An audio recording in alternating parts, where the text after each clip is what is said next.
Bismillahirrahmanirrahim.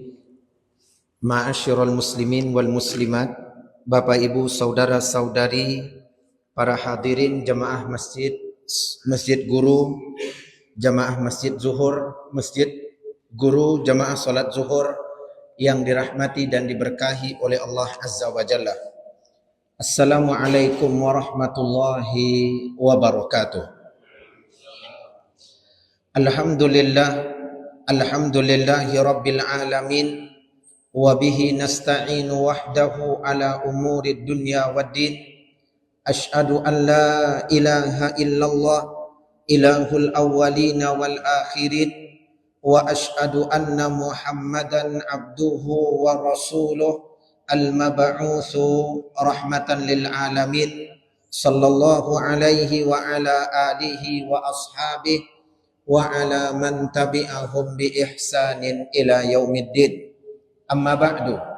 Allahumma la ilma lana illa ma 'allamtana. Allahumma 'allimna ma yanfa'una wanfa'na bima 'allamtana wa zidna ilma. Allahumma amin. Ma'asyiral muslimin wa ibadallahil mu'minin.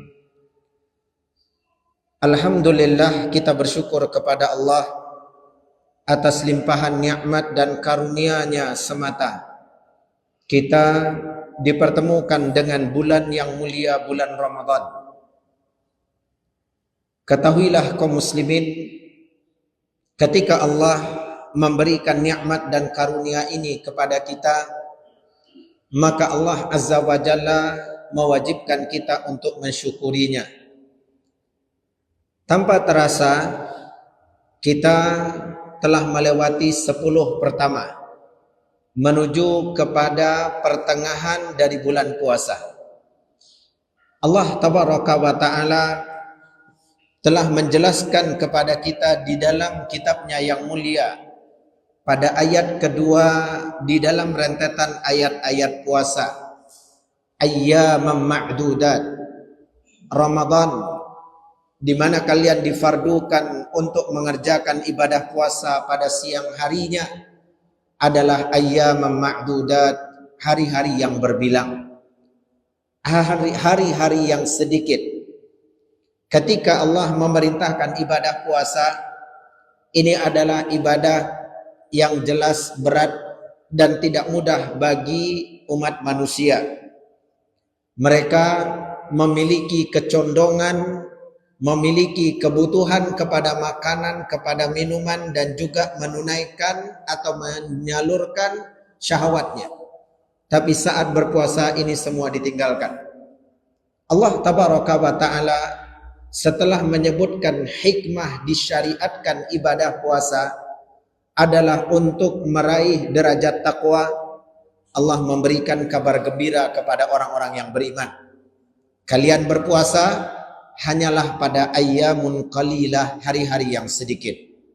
Kaum muslimin, jemaah yang dimuliakan oleh Allah Tabaraka wa Ta'ala, selain ini adalah kabar gembira dari Allah yang kita seharusnya bersyukur atas nikmat dan karunia ini, yang seharusnya kita ma'asyiral muslimin benar-benar memaknai nikmat ini, memahami dengan baik karunia ini, di mana tidak semua hamba mendapatkan nikmat perjumpaan dengan bulan yang mulia. Kita tidak akan memahami dengan baik dan benar apabila kita tidak mengingat ma'asyiral muslimin bagaimana orang-orang yang telah mendahului kita, semoga Allah merahmati mereka, nikmat ini sudah tidak diberikan lagi kepada mereka. Kita yang berada dalam nikmat ini bersyukurlah kepada Allah. Banyak memuja-memuji Allah. Allah hanya perintahkan kita untuk mendapatkan sebanyak-banyaknya kebaikan di bulan Ramadan hanya pada hari-hari yang sedikit. Maka Allah setelah memberi kabar gembira kepada orang-orang yang beriman, Allah Tabaraka wa Ta'ala juga secara tidak langsung mewanti-wanti dan mengingatkan mereka. Pada firman Allah ayyamam ma'dudat, Allah Azza wa Jalla hendak mengingatkan kita kaum muslimin bahwasanya Ramadan yang penuh dengan keberkahan tersebut, baik siangnya dan malamnya, begitu juga amal ibadah yang dilakukan di dalamnya, Allah melipat gandakan ganjaran dan pahala. Itu hanya Allah berikan pada hari-hari yang sedikit. Berhati-hatilah kalian, tingkatkanlah kegigihan dan kesungguh-sungguhan kalian, ma'asyiral muslimin. Bagaimana tidak, kita merasa baru beberapa hari yang lalu kita disibukkan untuk menyambut bulan yang mulia, bulan Ramadan. Kita mengatakan marhaban ya Ramadan, selamat datang wahai bulan Ramadan. Dan sekarang ma'asyiral muslimin, dengan melihat cepatnya perputaran waktu pergantian hari, tanpa terasa kita telah melewati 10 pertama. Kita seakan-akan ingin mengatakan mahlan ya Ramadan, pelan-pelan wahai Ramadan. Kami belum mampu memberikan ibadah terbaik. Kami belum mampu melakukan taqarrub yang baik. Al-Imam Al-Hafiz Ibnu Rajab Al-Hambali rahimahullah mengatakan, innal khayla idza balagha mitmar badalat kusara juhdiha. Kuda pacu kalau dia melihat garis finish nampak jelas di depannya, maka dia akan kerahkan tenaganya, dia akan full power supaya dia bisa sampai di garis finish dan memenangkan perlombaan. Fala yakunil khayl aftan minka, kata beliau rahimahullah, maka jangan sampai kuda pacu itu lebih cerdas dan lebih pintar daripada engkau wahai hamba Allah. Engkau telah melewati 10 pertama, berada di hari yang ke-12. Ramadan barangkali 29 hari atau 30 hari. Tergantung bagaimana Allah tabaraka wa ta'ala menetapkan. Apakah nampak hilal Syawal atau kita harus menyempurnakan Ramadan menjadi 30 hari. Namun yang kita tahu, dengan izin dari Allah kita hampir melewati separuh darinya. Kuda pacu ketika tahu di mana garis finishnya, dia akan kerahkan semua daya dan upaya yang ada. Dan ini ma'asyiral muslimin jadi pengajaran buat kita. Rasul sallallahu alaihi wasallam mengatakan saddidu wa qaribu. Berjalanlah kalian di atas hidayah yang Allah telah berikan dan mendekatlah kalian kepadanya. Wa'malu wa khayyiru. Teruslah kalian beramal dan pilihlah amalan yang menjadi kebanggaan kalian. Sekarang ma'asyiral muslimin, selain kita bersyukur kepada Allah, perkara yang juga dapat membantu kita untuk menjaga konsistensi kita dalam beribadah, kita terus beramal. Puasa ini amalan fardu, kemudian kita mencari dari amalan sunnah mana yang bisa kita disiplinkan, mana yang bisa menjadi amal kebanggaan. Ma'asyiral muslimin, jamaah yang dimuliakan oleh Allah tabaraka wa ta'ala, mengumpulkan semua amal ibadah yang ada bisa dilakukan di bulan Ramadan. Ini adalah keutamaan dari Allah azza wa jalla dan taufik darinya semata. Tak semua kita memiliki kemampuan yang sama. Ada yang mampu dia untuk memperbanyak tilawah Al-Qur'annya. Ada yang dia diberikan kelebihan harta, mampu untuk terus menerus tiap hari berinfak bersedekah. Ada ma'asyiral muslimin, dia diberi kemudahan oleh Allah hanya dengan memperbanyak zikrullah, zikir. Maka masing-masing kita mencari mana dari amal ibadah yang ada yang kita dapat mengerahkan kemampuan kita, dan itu akan menjadi amal kebanggaan bagi kita. Kaum muslimin, itu adalah cara untuk mengiringi satu kebaikan dengan kebaikan setelahnya. Itu yang membuat kita dapat menjauhi kelalaian. Satu kebaikan diiringi dengan kebaikan setelahnya menjadi salah satu tanda kebaikan pertama diterima di sisi Allah tabaraka wa ta'ala. Al-hasanat tunadi akhawatiha. Kebaikan itu kalau kita lakukan dengan penuh keikhlasan, dia akan memanggil kebaikan-kebaikan yang lain. Ibadah puasa ini akan membuka ruang dan jalan bagi amal ibadah yang lain. Zikir, baca Al-Quran, sedekah dan infak, ita'amut ta'am, memberi makan kepada fuqara, kepada masakin. Kalau tidak, berarti ada sesuatu yang harus kita periksa pada ibadah puasa kita. Kenapa ibadah puasa saya membuat saya malas dalam melakukan ibadah yang lain? Niat apa yang mendasari saya dalam berpuasa? Begitu pula kaum muslimin berhati-hati bahwa as-sayyi'ah, kejelekan dan keburukan, kalau kita lakukan, dia pun akan mengundang datangnya keburukan dan kemaksiatan yang lain.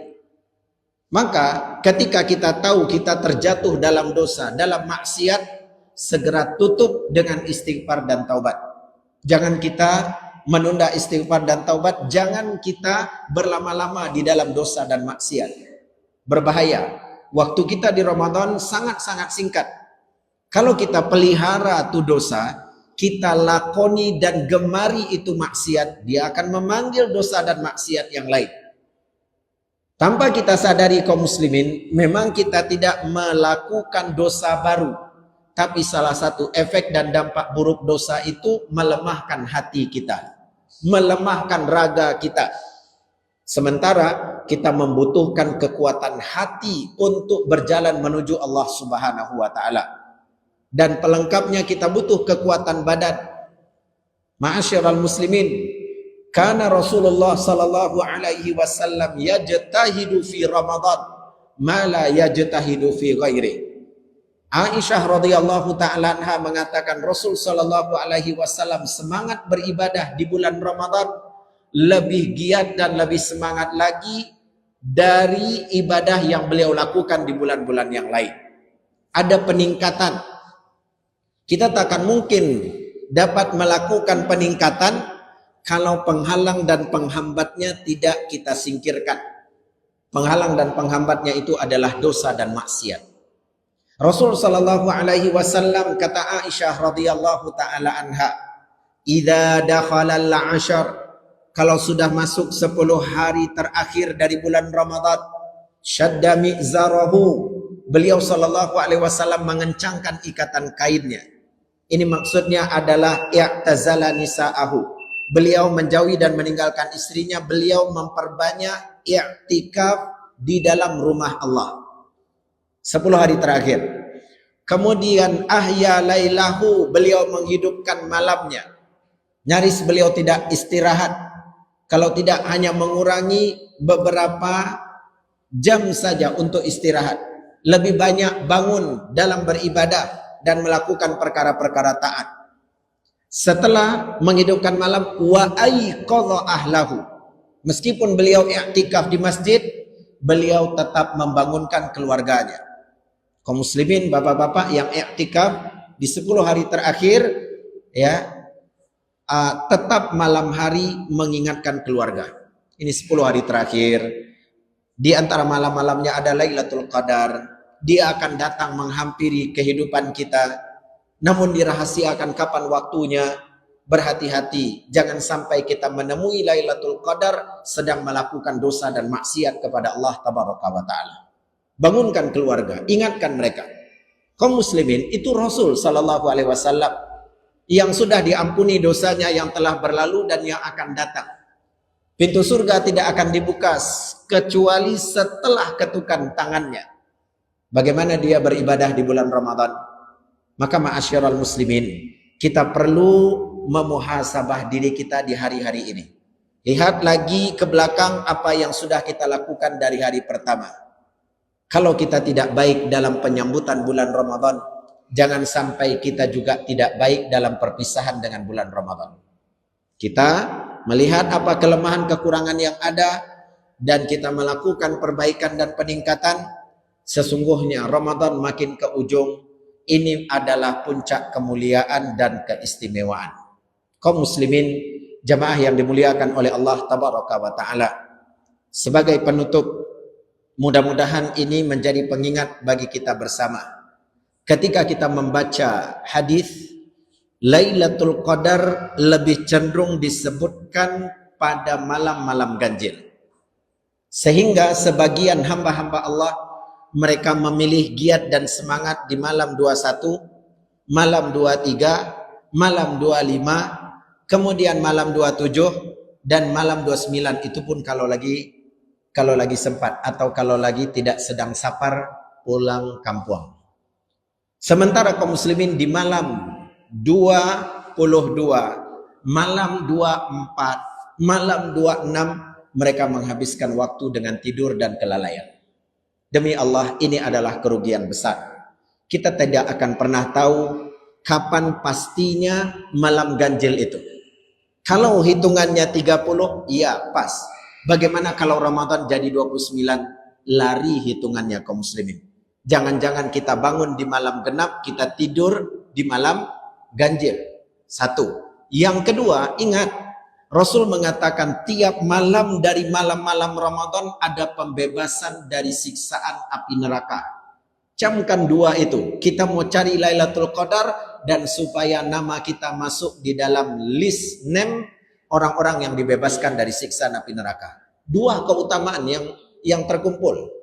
Maka ini kayaknya malam genap, nggak mungkin Lailatul Qadar. Tapi malam itu pasti kata Nabi, tiap malam Ramadan ada pembebasan dari siksa api neraka. Kita jemput itu. Semoga malam itu juga adalah Lailatul Qadar. Maka ma'asyiral muslimin, periksalah amalan kita dari sekarang, kesiapan kita dari sekarang, bagaimana kita di 10 hari terakhir nanti sangat ditentukan bagaimana kondisi dan keadaan kita saat ini. Mulailah berbenah, beristighfar, bertaubat kembali kepada Allah. Sungguh ibadah ini apapun bentuknya adalah taufik dari Allah. Barakallahu fikum jami'an wa jazakumullahu khaira. Wassalamualaikum warahmatullahi wabarakatuh.